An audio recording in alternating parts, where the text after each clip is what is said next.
साथियों नमस्कार, बहुत बहुत स्वागत है आप सभी का हमारी एटीएस हिंदी न्यूज चैनल पर। साथियों, प्रयागराज में आधी रात को पौष पूर्णिमा की डुबकी के साथ दुनिया भर के संस्कृतियों का महामिलन आरंभ हो गया है। जी हां, हम बात कर रहे हैं विश्व के सबसे बड़े धार्मिक आयोजन महाकुंभ का। 144 साल बाद दुर्लभ संयोग में पौष पूर्णिमा की प्रथम डुबकी के साथ रविवार आधी रात से प्रयागराज में महाकुंभ का शुभारंभ हो गया है। 144 साल बाद दुर्लभ संयोग बन रहा है, जैसा समुद्र मंथन के समय बना था। समुद्र मंथन के समय जो संयोग बना था, बुध आदित्य कुंभ व श्रवण नक्षत्र के साथ ही सिद्धि योग बन रहा है। सूर्य, चंद्र और शनि तीनों ग्रह शनि की राशि मकर और कुंभ में गोचर कर रहे हैं। यह संयोग देवासुर संग्राम के समय बना था, जब देवगुरु बृहस्पति 12 राशियों का भ्रमण कर वापस वृषभ राशि में आते हैं, तब हर 12 साल में पूर्ण कुंभ होता है। और जब बृहस्पति का वृषभ राशि में गोचर 12 बार पूरा हो जाता है, तब 144 साल बाद महाकुंभ लगता है। वही महाकुंभ इस बार लगा हुआ है, इसलिए इस बार के कुंभ का बहुत महत्व है। धार्मिक रूप से बहुत महत्व है, आध्यात्मिक रूप से बहुत महत्व है।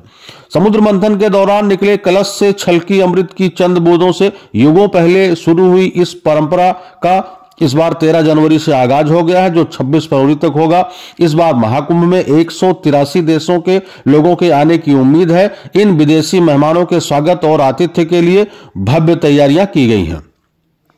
आपको बता दें कि यूनेस्को की विश्व धरोहर में शामिल इस महाकुंभ में रोज 800 से अधिक कार्यक्रम होंगे। पहली बार 10 लाख वर्ग फीट में दीवारें पेंट की गई हैं। कुंभ नगरी में सबसे ज्यादा फोकस सेक्टर 18 पर रहेगा। इस पॉइंट पर 72 देशों के ध्वज लगे हुए हैं, जिनके प्रतिनिधि इस मेले में शामिल होने के लिए आ रहे हैं। आप समझ सकते हैं कि 72 देशों के प्रतिनिधि इस विशाल आयोजन में शामिल होंगे। उत्तर प्रदेश सरकार के अगुवा मुख्यमंत्री योगी आदित्यनाथ खुद उनकी अगवानी करने के लिए वहां उपस्थित रहेंगे। इतने बड़े आयोजन को संभालने के लिए, इतनी बड़ी भीड़ को संभालने के लिए सुरक्षा के चाक चौबंद इंतजाम है। 37,000 पुलिसकर्मी इस पूरे कार्यक्रम के आयोजन में लगाए गए हैं। 56 अस्थायी थाने बनाए गए हैं। स्नान के आरंभ में पहले नागा साधु स्नान करेंगे, उसके बाद फिर श्रद्धालु स्नान करेंगे। विश्व के सबसे बड़े धार्मिक आयोजन में आम श्रद्धालु तो बहुत ज्यादा संलिप्त हैं, संलग्न हैं। इसके अलावा अरबपति बिजनेस टाइकून भी इसके मुरीद हैं। महाकुंभ का आकर्षण ही ऐसा है कि आम श्रद्धालु क्या, बिजनेस टाइकून भी इससे अछूते नहीं है। भारत के 100 से अधिक अमीर लोगों की सूची में शामिल बिजनेसमैन आनंद महिंद्रा अपने 48 साल पुराने अनुभव को साझा करते हुए कहते हैं कि महाकुंभ के लिए उनके दिल में विशेष स्थान है। उन्होंने कहा कि महाकुंभ से उनका कई साल पुराना जुड़ाव है। 1977 में आयोजित महाकुंभ में वह छात्र फिल्म निर्माता के रूप में इस आयोजन में शामिल हुए थे। वह वहां अपनी थीसिस फिल्म, जिसका नाम यात्रा था, के फुटेज शूट करने के लिए गए थे।